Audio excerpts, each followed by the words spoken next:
Bonjour à tous, dans cette vidéo je vais vous expliquer comment est-ce que lorsque l'on importe une base de données venant d'un logiciel, là il s'agit du logiciel de comptabilité Sage, comment est-ce que l'on peut faire lorsqu'on importe une base de données qui ressemble à peu près à cette chose-là, c'est-à-dire avec des colonnes vides, des lignes vides, des dates qui sont dans un format bizarre. Comment est-ce que l'on peut faire pour aboutir à ce tableau-là, pour en faire un tableau croisé dynamique comme ça, et donc présenter une situation de trésorerie. C'est parti!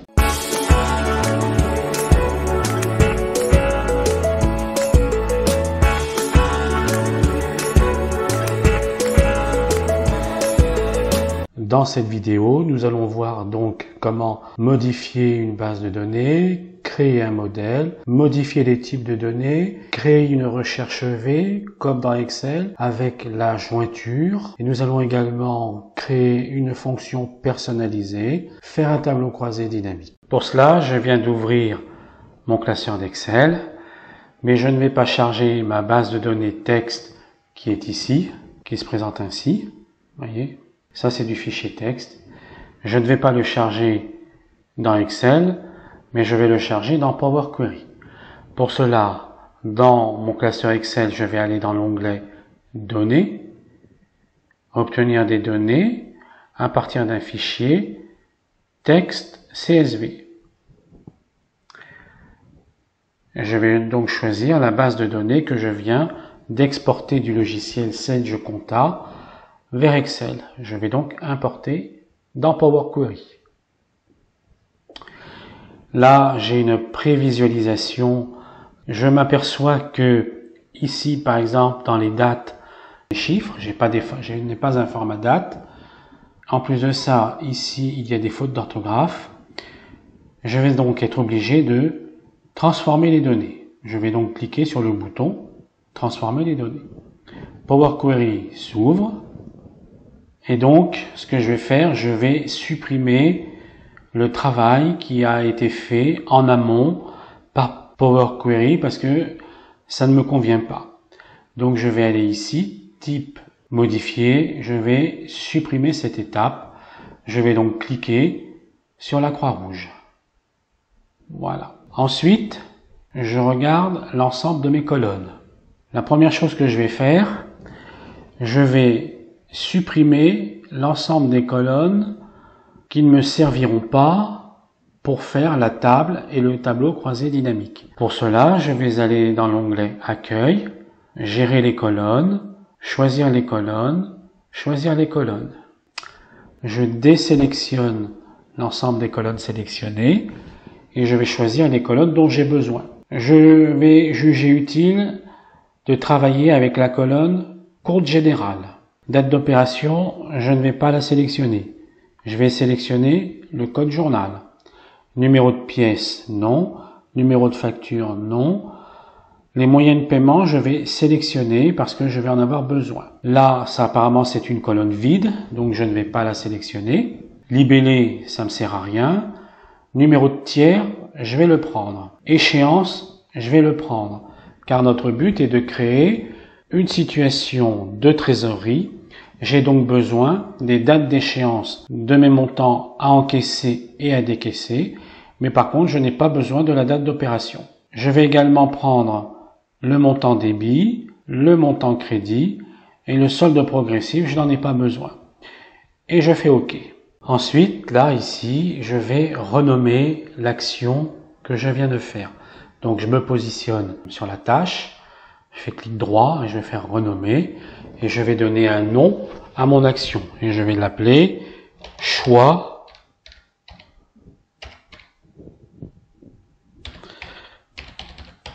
colonne, éviter les espaces. Une autre petite chose que je peux faire également, c'est faire un clic droit, propriété, et là je vais inscrire sélection des colonnes à utiliser. et je fais OK. Lorsque je passe la souris devant la case verte, on voit ici sélection des colonnes, le commentaire que j'ai inséré dans les propriétés, je le retrouve dans l'éditeur de code, ici, en commentaire. OK. Ensuite, je vois que j'ai des lignes vides dans la base. Là, là, là, ben, je vais tout simplement les supprimer. Donc je vais aller dans l'onglet Accueil, réduire les lignes, supprimer les lignes, supprimer les lignes vides. Et là, je vais renommer mon action et je vais mettre ligne vide, supprimer. Là, j'ai pas besoin de mettre de commentaires, ça va de soi. Ensuite, on va commencer par la colonne débit. Ici, je vois c'est marqué ABC, la colonne crédit, ABC. Ça veut dire que le type de la colonne, c'est du texte. Or, ce sont des montants. Je vais donc changer le type qui est sur la colonne débit. Je vais cliquer ici dans ABC et je vais choisir le type montant décimal. Pourquoi? Parce qu'il y a des virgules. Et je fais la même chose pour le crédit. Montant décimal. Et là, je vais renommer mon action. Je vais mettre choix type décimal. Voilà. Ensuite, je m'aperçois, dans la colonne débit, dans la colonne crédit, je vois que j'ai du texte. C'est marqué nul. C'est une colonne où il doit y avoir des montants. Donc, je vais supprimer le texte nul. Pour cela, je vais sélectionner les deux colonnes. Je vais aller dans Accueil, Transformer, remplacer les valeurs. La valeur nulle, je vais la remplacer par la valeur 0. Et je fais OK. Alors, on ne déroge pas aux habitudes. Valeur remplacée ici, je vais simplement mettre un commentaire et je vais marquer colonne débit crédit remplacement par 0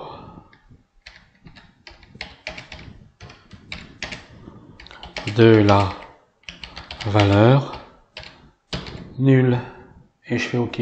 Ensuite, là ici, dans la colonne moyenne paiement, nous avons des petites fautes. Prélèvement, il y a une petite erreur, donc je sélectionne ma cellule, onglet accueil, transformer, remplacer la valeur, et je vais écrire la bonne orthographe. Prélèvement.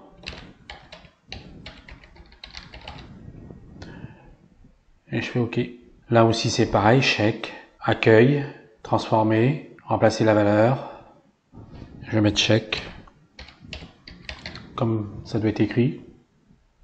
Et qu'est-ce qu'il y a d'autre encore à remplacer? LCR accepté, il y a une virgule. Donc LCR, ça se trouve où? C'est ici.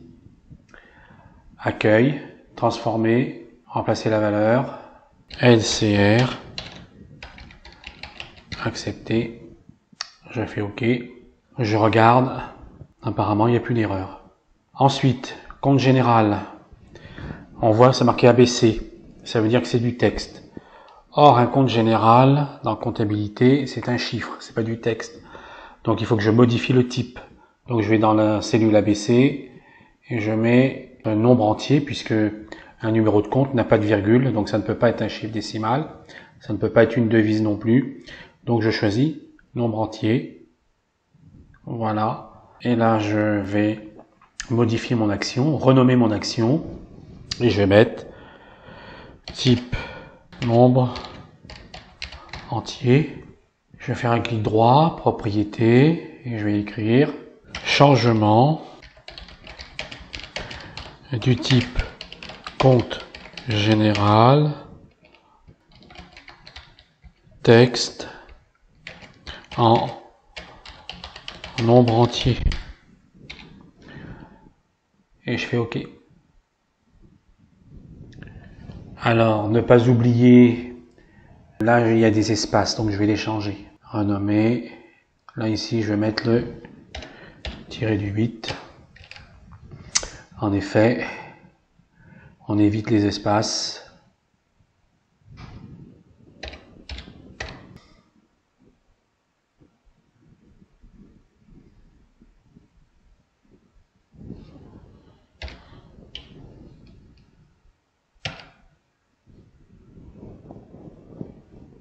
Maintenant, nous allons nous occuper du champ échéance qui est ici. La date d'échéance a été écrite sous forme de texte. Donc, ce que je peux faire, étant donné, je vais faire comme pour les autres colonnes, je vais cliquer directement ici.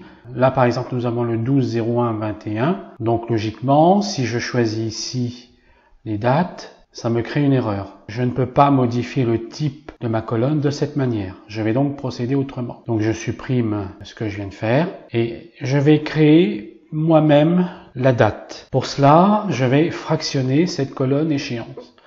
Je vais donc aller dans l'onglet Accueil, Transformer, fractionner la colonne et je vais la fractionner par position. Pourquoi? Parce que je m'aperçois que ici, dans la date, chaque valeur comporte 6 caractères. 2 caractères pour le jour, 2 caractères pour le mois et 2 caractères pour l'année. Donc je vais fractionner ma colonne en 3 colonnes de 2 caractères chacune. Donc je vais me positionner ici, Accueil, Transformer, fractionner la colonne par position.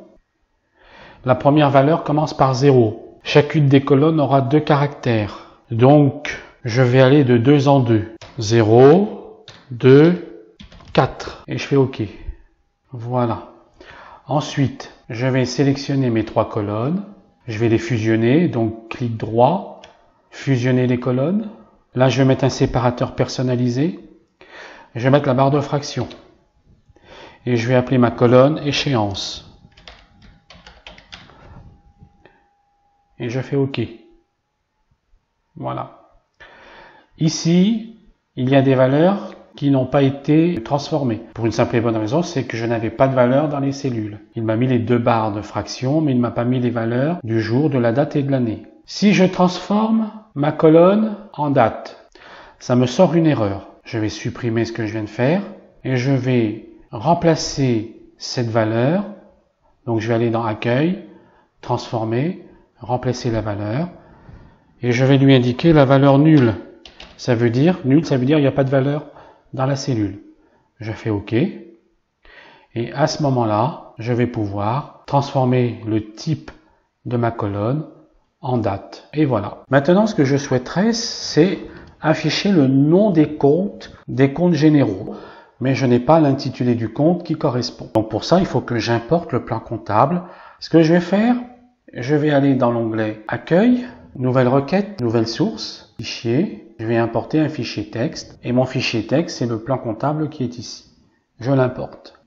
Je fais OK et mon plan comptable se trouve ici. Je vais juste descendre la première requête que j'avais faite en dessous et là, je vais pour chaque numéro de compte ici récupérer le nom du compte qui se trouve dans cette base-là. Pour ça, dans la requête Grand Livre, je vais faire une fusion. Donc je vais aller dans Accueil, Combiner, fusionner des requêtes, fusionner des requêtes. Là ici j'ai ma première table que je vais fusionner avec le plan comptable général. Et pour intégrer le numéro de compte à chaque compte, il faut que je relie les 2 tables avec ce qu'il y a de commun. Qu'est-ce qu'il y a de commun? C'est le numéro de compte général qui est ici. Et là je vais faire une jointure et je vais simplement, comme jointure, choisir externe gauche. Qu'est-ce que je vois? Je vois que ma table ici, Grand Livre, elle a 53 lignes, alors que mon plan comptable, lui, il a 270 lignes. Dans ma base de Grand Livre ici, je n'ai importé que 53 lignes, ce qui correspond à ce qu'il y avait ici d'origine. Je n'ai pas rajouté de lignes. Je récupère ma fusion, ici, vous voyez, c'est marqué table. Je vais le déplacer à côté du numéro de compte. Voilà. Et là, je vais faire un filtre et je vais sélectionner que le nom du compte. Utiliser le nom de la colonne d'origine comme préfixe, non, je ne coche pas. Ou alors si c'est coché, je décoche. Bien, maintenant, je souhaiterais faire une dernière chose. Comme dans les tableaux croisés dynamiques, créer un champ calculé afin de supprimer ces deux colonnes débit et crédit et n'avoir que le montant du solde. Pour faire cela, il va falloir créer une fonction. Je vais aller dans l'onglet Accueil, dans le groupe Nouvelle requête, Nouvelle source, Autre source, Nouvelle requête. Je vais renommer cette requête et je vais l'appeler Calcul du solde. Ensuite, je vais faire clic droit. Je vais aller dans Éditeur avancé. Voilà.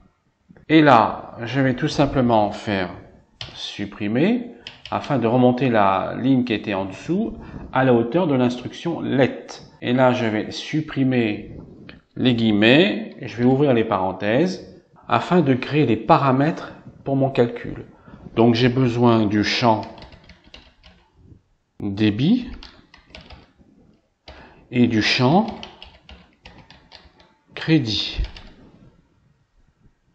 Ensuite, je sors des parenthèses, j'écris le signe égal suivi du symbole supérieur et je vais mettre mon calcul. Ce sera champ, vous voyez, ça se met là, champ débit moins champ crédit. Et je fais OK. Champ débit, si en débit je lui mets 50 et en crédit j'écris 1000, logiquement ça doit faire moins 950. Donc pour vérifier, je vais cliquer sur Appeler. Et j'ai bien moins 950, donc je vais supprimer ça. Voilà. Une autre petite chose que je souhaite faire, je vais aller dans Source, je vais faire clic droit et je vais cliquer dans Propriétés et je vais écrire cette fonction affiche le champ calculé du solde débit moins crédit. Et je fais OK. Et là, j'ai bien le petit symbole d'information. Et quand je vais dans ma fonction et que je clique sur Éditeur avancé, j'ai bien ici le commentaire que je viens d'insérer. Et je fais OK. Maintenant, je vais aller dans mon modèle GL. Je vais appeler cette fonction. Pour cela, je vais aller dans l'onglet Ajouter une colonne personnalisée. Et là, je vais donner un nom à ma colonne. Je vais l'appeler montant. Et je vais faire appel à la requête calcul solde qui est ici. Et là, je clique ici, dans le petit carré là, et je vais choisir nom de la colonne. Et le nom de la colonne, c'est la colonne débit. Pour la valeur champ débit qui est ici, là, c'est bien la colonne débit. Ici, je modifie, je vais appeler le nom de la colonne. Et le champ crédit qui est ici, là, le paramètre correspond bien à ma colonne crédit. Je vais donc appeler sur crédit. Je fais OK. Et là, j'ai bien le montant avec le solde. Je n'ai plus besoin des deux colonnes débit et crédit. Je vais donc les supprimer. Supprimer les colonnes. Et là, mon modèle de données est terminé.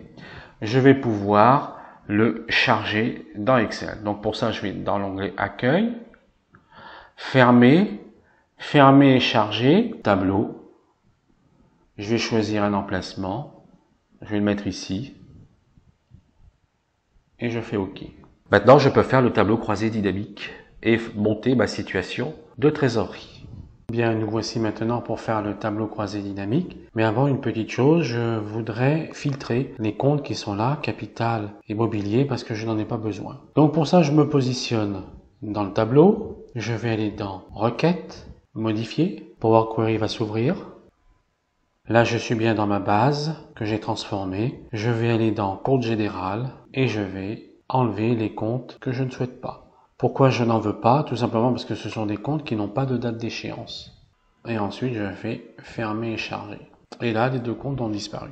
Ensuite, je suis toujours positionné dans le tableau. Je vais aller dans Insertion, Tableau croisé dynamique. Je vais le mettre dans une autre feuille. Je vais le mettre ici et je fais OK. En ligne, je vais choisir le nom des comptes et les dates d'échéance. Dans les dates d'échéance ici, je vais faire un clic droit et je vais faire grouper. Et là, je veux afficher les dates, non pas jour par jour, mais semaine par semaine. Pour cela, je vais choisir ici, dans la boîte de dialogue, grouper jour. Et la semaine ayant 7 jours, je vais demander 7 jours. Voilà. Et je fais OK. Et ensuite, les dates, je vais les mettre en colonne. Et les montants, je vais les mettre ici. Dans le champ montant, valeur, champ montant. Je vais aller dans paramètres, format de nombre. Là, je vais aller dans nombre. Je vais laisser 2 décimales. Je vais opter pour le séparateur de milliers. Et je vais cliquer sur le montant en rouge. Ça veut dire que tous les montants qui sont négatifs ici vont se mettre en rouge. Et tous ceux qui sont en positif vont se mettre en noir. Et je fais OK. Je vais me positionner là. Je vais aller dans accueil.